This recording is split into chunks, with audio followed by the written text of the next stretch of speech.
আপনারা বসেন। জানিয়ে রাখবেন আজকে আমাদের দেশের যোগাযোগ ব্যবস্থা অতি দুর্বল। আমাদের দেশের যোগাযোগ ব্যবস্থা অতি দুর্বল।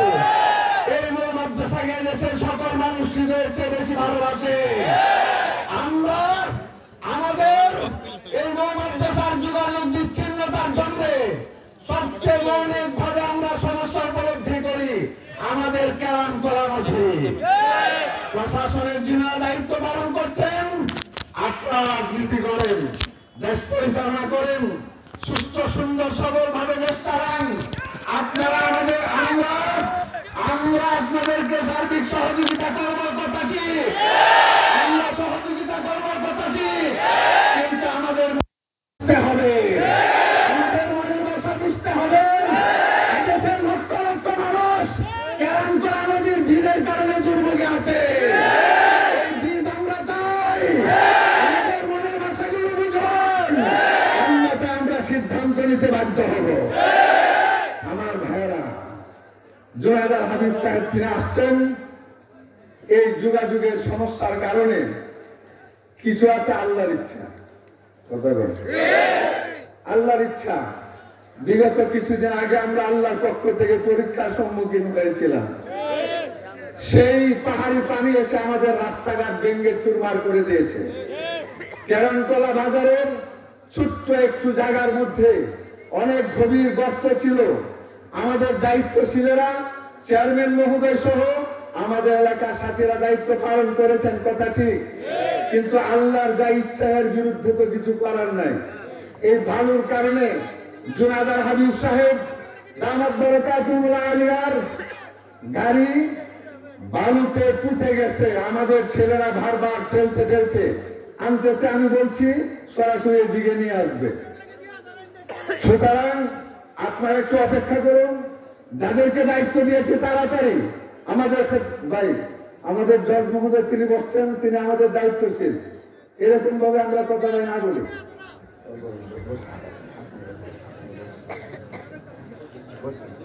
ভাই, আমাদের সভাপতি মহোদয় একটা কথা বলছেন। সভাপতি মহোদয় আল্লামা জিয়াউদ্দিন সাহেব দামাত বারাকাতুহুল আলিয়া তিনি একটা কথা বলছেন যে আমাদের আদর্শের দ্বারা আমাদের সমাজে ইসলামকে প্রচার করতে হবে। আমরা আদর্শের মাধ্যমে সমাজে ইসলামের বিপ্লব ঘটাতে চাই, আদর্শের মাধ্যমে বিপ্লব ঘটাতে চাই। আল্লামা নুরুল ইসলাম অলিপুরি দামাত বারাকাতুহুল আলিয়া তিনি আমাদেরকে যেভাবে কথাগুলো উপস্থাপন করেছেন, প্রত্যেকটা কথা আমাদের জন্য মূল্যবান।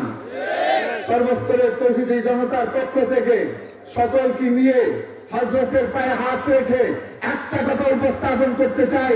হুজুর, আপনি যদি আবার দুনিয়াতে আল্লাহ পাক আপনাকে হায়াত দান করেন, আগামী বছর আবার আমরা হযরতকে মাদ্রাসায় পেতে চাই। একটু হাত তুলে দেওয়ার পর আল্লাহ তুমি কবুল করেন। সম্মানিত উপস্থিতি, এটা আমাদের মনের আশা। আল্লাহ যদি ইচ্ছা হয় তা বাস্তবায়ন হবে। হযরতের সাথে পরামর্শ করে মাদ্রাসার সার্বিক বিষয়গুলো চিন্তা গবেষণা করে আমরা ওই বিষয়টাকে আবারও চেষ্টা করব, আল্লাহর যদি ইচ্ছা হয়। আরেকটা কথা আমি আপনাদের সামনে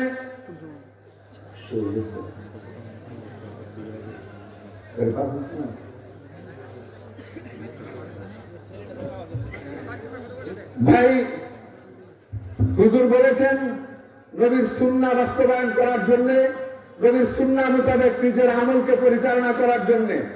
আপনারা জানেন হুযায়ফা ইবনুল ইয়ামান রাদিয়াল্লাহু তাআলা আনহু তিনি এক খ্রিস্টান দেশে মেহমান হিসেবে গেছিলেন। তিনি এক জায়গার মধ্যে দস্তরখান বিছিয়ে খাওয়া নবীর সুন্নাত, কথা ঠিক? জোরে বলেন কথা ঠিক?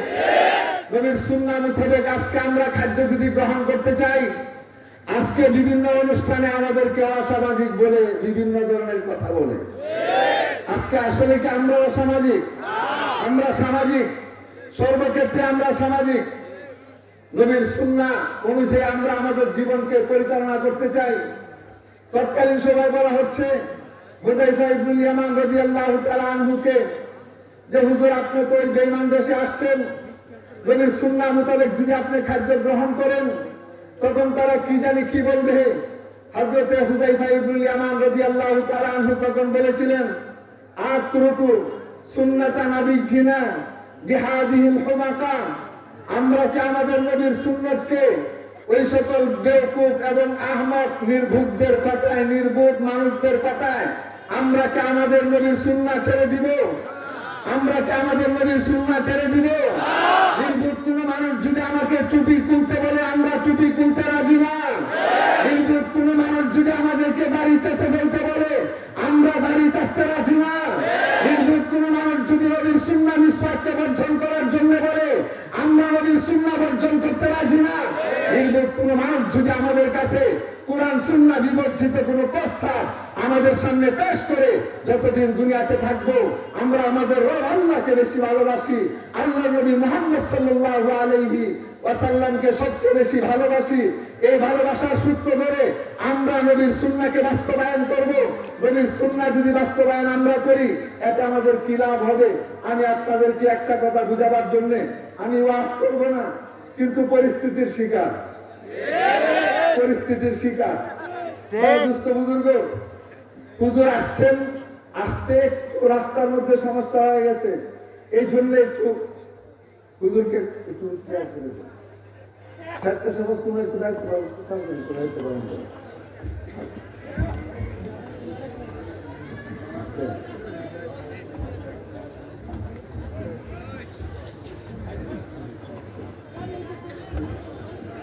সম্মানিত উপস্থিতি, আমরা যদি মাথার মধ্যে টুপি লাগাই তাহলে আমার মাথাটা নবী আলাইহিস সালাতু ওয়াস সালামের মাথার মতন দেখা যায়। আমরা যদি আমাদের মুখে লম্বা দাড়ি রাখি আমার চেহারা নবীর চেহারার ন্যায় দেখা যায়, কথা ঠিক? আমরা যদি লেবাস পরিধান করি আমার 3.5 হাত বডি নবীর বডির মতন দেখা যায়। আমরা যদি সালাম দেই আমার জবানের ভাষা নবীর জবানের ভাষার মতন শোনা যায়। আমরা যদি নম্রভদ্র ভাষায় কথা বলি তখন আমার ভাষাটা নবীর ভাষার মতন বোঝা যায়। এইভাবে যদি আমরা নবীর সেই ভাষায় কথা বলি, নবী যেভাবে মাথার মধ্যে টুপি পরিধান করেছেন আমরা যদি মাথায় টুপি পরিধান করি, আমার মা আমার বোন যদি বুরকা পরিধান করে তাহলে আমার মা আমার বোনকে নবী আলাইহিস সালাতু ওয়াস সালামের জীবন সঙ্গিনী আম্মা জান আয়েশার মতন দেখা যায়। আমার মা যদি বুরকা পরিধান করে তাহলে নবী আলাইহিস সালামের জীবন সঙ্গিনী আম্মা জান আয়েশার মতন তার 3.5 হাত বডি দেখা যাবে, ফাতেমাতুজ জাহরার মতন তার বডি দেখা যাবে, খাদিজাতুল কুবরার মতন তার বডি দেখা যাবে, কথা ঠিক? এতে লাভ কি হবে? এই সম্পর্কে আমি আপনাদেরকে একটা কথা বলি, আপনারা ধ্যান করে কথাগুলো শুনছেন। সেটা হলো, মনে করেন একজন মানুষ বিবাহ করলেন, বিবাহের বয়স 10 বছর, 10 বছর পরে 10 বছরের ভিতরে তার কোনো সন্তান জন্ম নেয় নাই, ছেলেও না মেয়েও না, ছেলেও না মেয়েও না। হযরত চলে আসছেন, আলহামদুলিল্লাহ বলেন। গাড়ি আওয়াজ মঞ্চ থেকে আমি পাচ্ছি।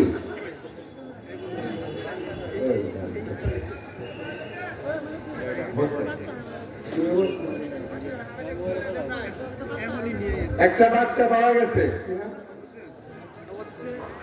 তোমার বাড়ি কই? নূর মোহাম্মদ, কাপাসাটিয়া, অল্প বয়সের, সম্ভবত 7-8 বছর বয়স হবে।